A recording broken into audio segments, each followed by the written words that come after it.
I really haven't touched this car since the road trip. Once I got it here, I parked it and it's been off the insurance, so I haven't driven it. And as you can see, it's kind of dirty in here, and if anything, it's moldy. A bunch of spores everywhere. I didn't have time to clean this when we were up in Oregon, and there's a bunch of rust. So what I'm gonna do is get this Ryobi wall mounted pressure washer and blast this thing clean. The outside is filthy also, with lots of brake dust, especially in the rear. It would make sense to cover this air box. Yeah, we'll just take it off. Okay, there's my road fuse right there, chilling. Let's cap off these ITBs. Luckily, I remember these spray caps work, spray paint caps. Once we're sure no water is gonna go through there, we can soak this thing. So we're just gonna get this watered down purple power. Aluminum doesn't really like this stuff, so try to avoid spraying this on aluminum because it's really corrosive. You can see if this can knock off some of the rust too. Spray it everywhere, even up here. All right, yeah. Let's take a lot of before pictures here because, man, that is gross. That's all mold and mildew. Not even grease in here. It's just disgusting. And rust. Lots of rust. All right, let's just blast this thing.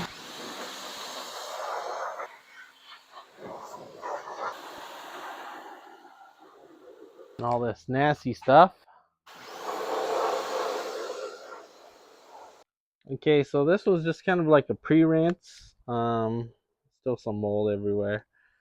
I think now we're just gonna hit it with some Dawn dish soap. Okay, so just Dawn dish soap and a paintbrush, and we're gonna paint our way to the podium.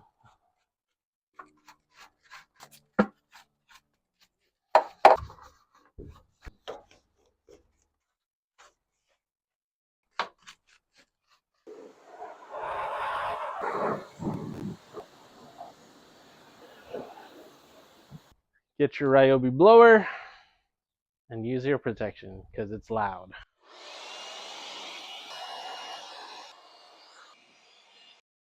Okay, so it's definitely cleaner than before. I just have to get this rust off and we can kind of rattle can some new paint on there. A little bit of Scotch-Brite here. Let's see if this makes all the difference.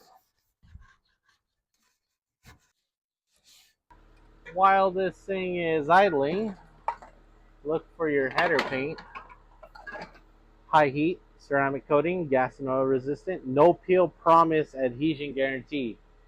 No peel promise, adhesion guarantee. I don't know about that. I figure these are pretty hot.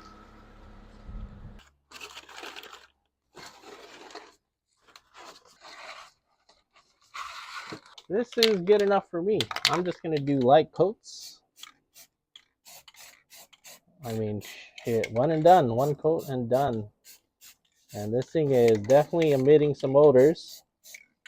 Yeah, we'll just do a light coat and come back and warm it up, do another light coat, pretty much baking it on. Okay, so very surprised on how well all this stuff kind of scrubbed off. This is just Rust-Oleum paint, everybody. Even the wheel wells, I just have aluminum tape over those and just rattle canned it. And yeah, look at the headers. That came out pretty decent. Didn't get too much overspray everywhere. But yeah, looks good. Okay, a couple things. We painted the headers. I redid this cat can, printed a new bracket, printed some 45s. So printed the little organizers here just to keep the hose together. I reprinted this vacuum block in 100% infill ABS because even though this is carbon fiber, it's carbon fiber nylon CF12 PA12, not a lot of infill or support, so this thing literally, this thing sucks. Rerouted this line to go straight in. Just cleaned up in here, cleaned the air filter, and redid the throttle cable because the throttle cable was kind of funky. Yeah, our new goal is to get this done for next week, Flavor Express. It's a drift event at Apple Valley Speedway, and I'm kind of excited because I haven't been there in almost 2 years. So I got to get this thing on the lift. A couple things on the list.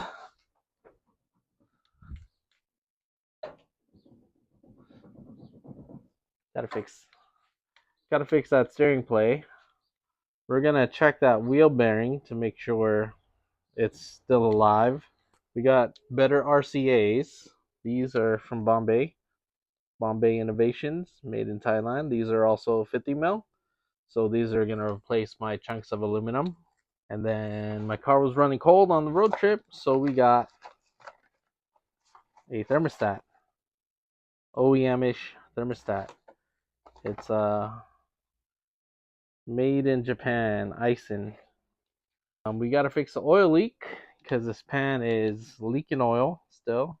And then lastly, we're going to try to build a skid plate for this because I don't want this pan to blow up. And then also we're going to clean and meticulously detail this car because it hasn't had a car wash in probably over a year.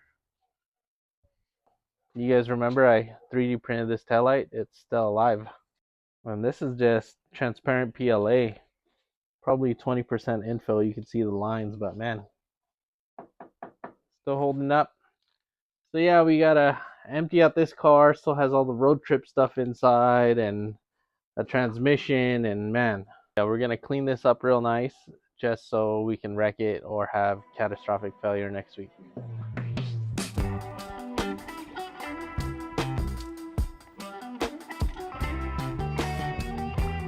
So yeah, this is the first time this car's been on this lift. Anyways, this thing is good. This thing is choice. We're okay with that. As for the other side, I don't know if this has been grease spewing. This side rolls around a lot more free, but there's no play on this side. I'm almost tempted to loosen the other side a little. I guess we're fine. All right, y'all. Not sure where to begin. Just take off your wheels.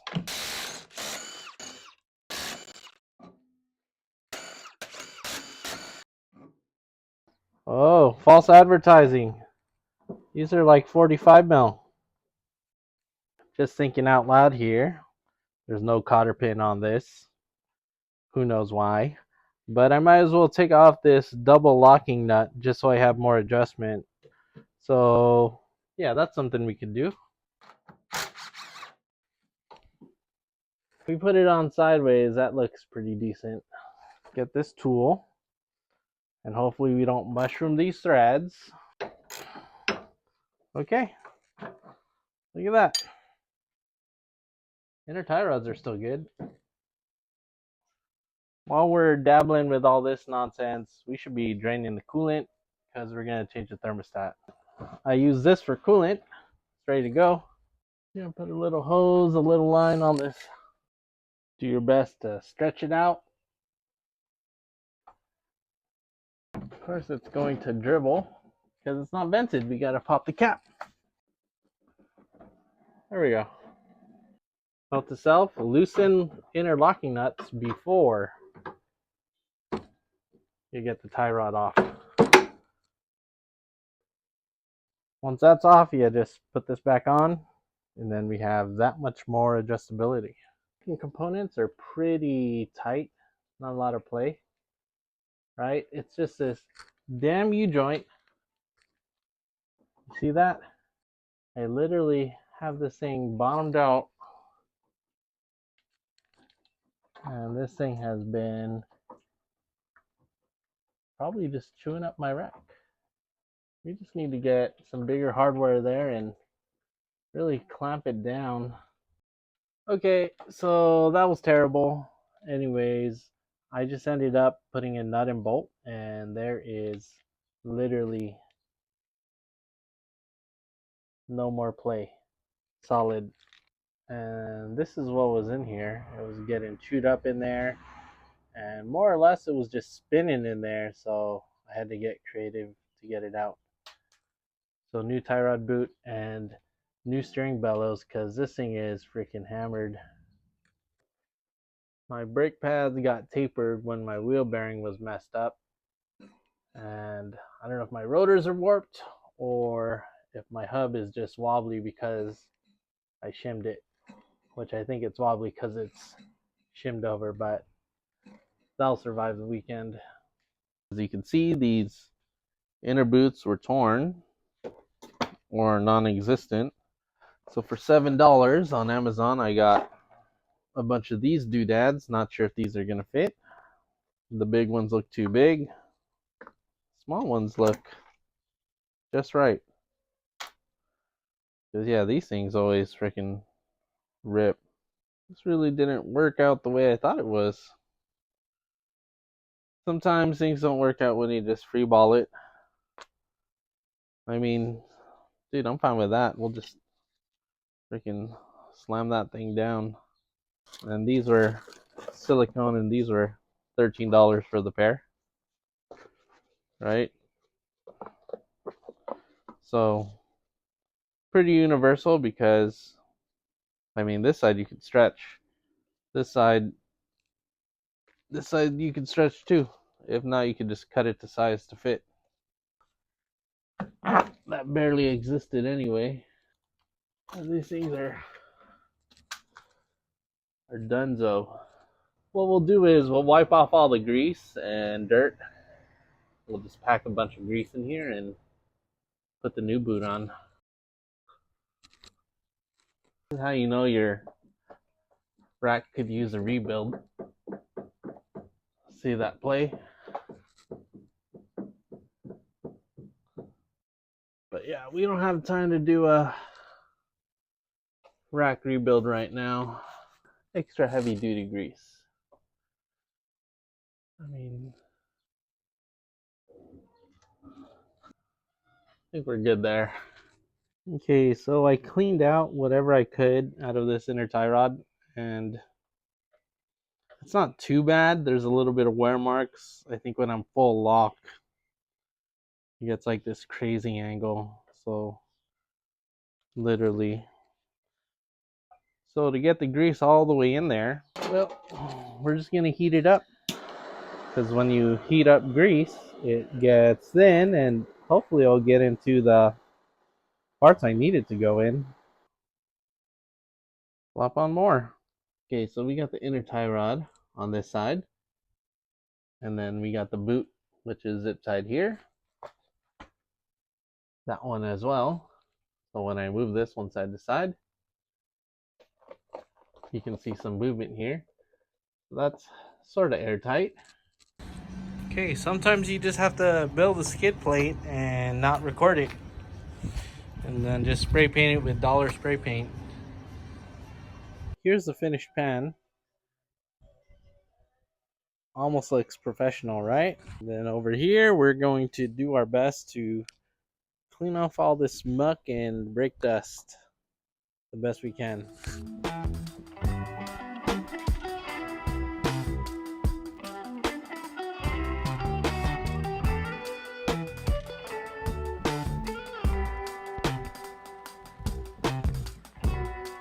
Here we have the skid plate. I placed a riv nut here, a riv nut here. I had these previously, so just held in by 4. It's not too heavy at all, and it's held in by 4 of these guys for 8 by 1.25 bolts.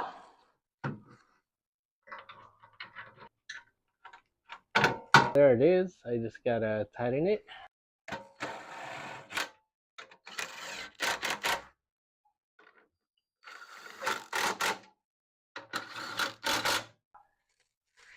Check that out.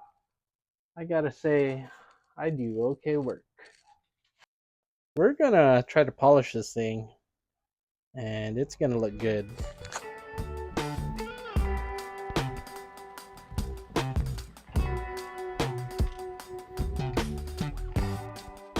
So we're back bling blinging, no brake dust.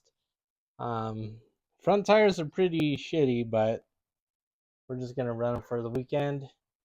All I have to do is the thermostat, essentially. Also, I broke the petcock. That's right, it's called a petcock.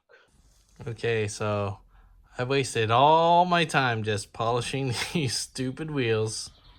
And then to mount these wheels, I decided to make a hub-centric adapter. I couldn't measure with the calipers here, so I used this little piece of paper. And I measured 70 mil. Printed this. This has a large taper on the wheel. Put a large taper. I mean, this is 100% infill. It shouldn't crack. And if you notice, nice and hub centric. I'll print some center caps for this so we can hide this ugly bearing cover. Good old gear wrench. Yeah, barely, just barely. This is an original. It has a little tech logo on there, right? And then you can see that something with this gasket, it's just not sure what happened there. This thing got chewed up, but this was the best affordable option. Can't really put it backwards. And with the new thermostat gasket, I shouldn't have to worry. Plug back in our sensor. Okay, so we're gonna align the car. First, I'm just gonna make sure the steering wheel is kind of centered, and then we're gonna free ball. I mean, this looks zero or toe in. Oh yeah, this side is definitely toe out. So we're gonna do our majority of movement on the passenger side. And as you can see, I've placed cardboard. Give us a little. We're gonna set the toe plate right there, right in the center of the wheel. Same for the other side, right in the center. And I can tell right now that this thing is toed out. Run our measuring tape across.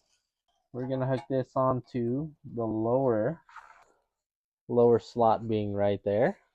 We are 68 and a quarter, 66 and 5/8, about inch and a quarter toe out.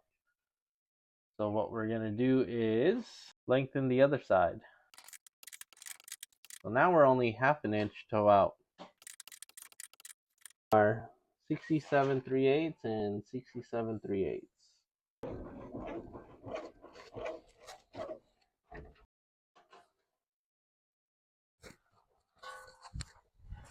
We're gonna pull this thing out for its first wash. Got some things cooking up here in the lab. Okay, so here's the original petcock with the drain.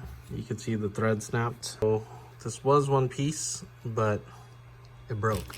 So I bought one, but it's the wrong thread pitch. It's way too fat. So I decided to design something here. All this does is you get this O-ring, you jam it in there, and then you tighten this, and this should be the plug for the radiator. Gotta get this up.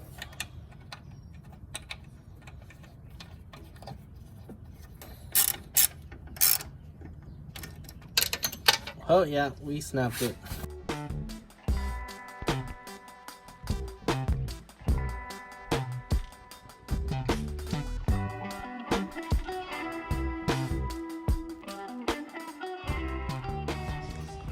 looking pretty decent. Cleaned up the spills in the engine bay. But yeah, she's definitely better than before, cleaner than before. So I'm gonna have to wax this thing because I had to use some Dawn dish soap to help remove some of the nasty marks on here. But yeah, she almost looks like a car again. Check out that half-ass wavy shine. Redesigned it to be a little better. We're gonna try this guy. I call this filtering out coolant.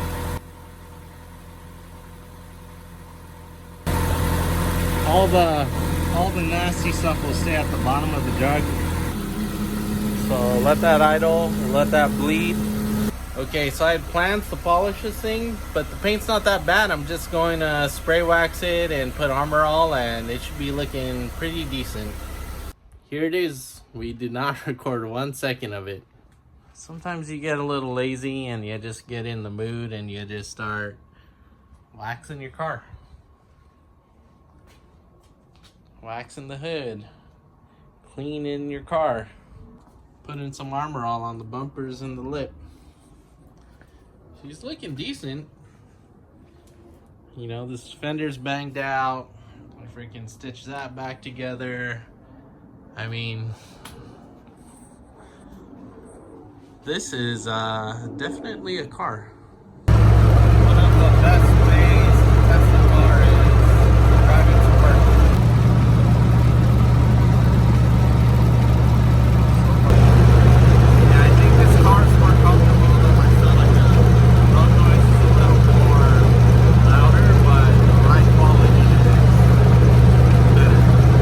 Thank you for watching me go through this terrible car.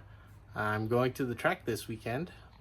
Okay, a bunch of macaroni left in there, but let's smack it in place. Okay, there it is. Okay, so the car cleaned up pretty dang good. This is probably the nicest it's gonna be. All downhill from here. Okay, I am still here in the garage. As you can see, it is tightly packed in here. Lots and lots of things. And then we also have our cookware and then our water, gas tank. It is packed. Our ride height's still good. Next time I'll see you guys, we'll be at the track. Thanks for watching. Back on the road. It's almost like a mini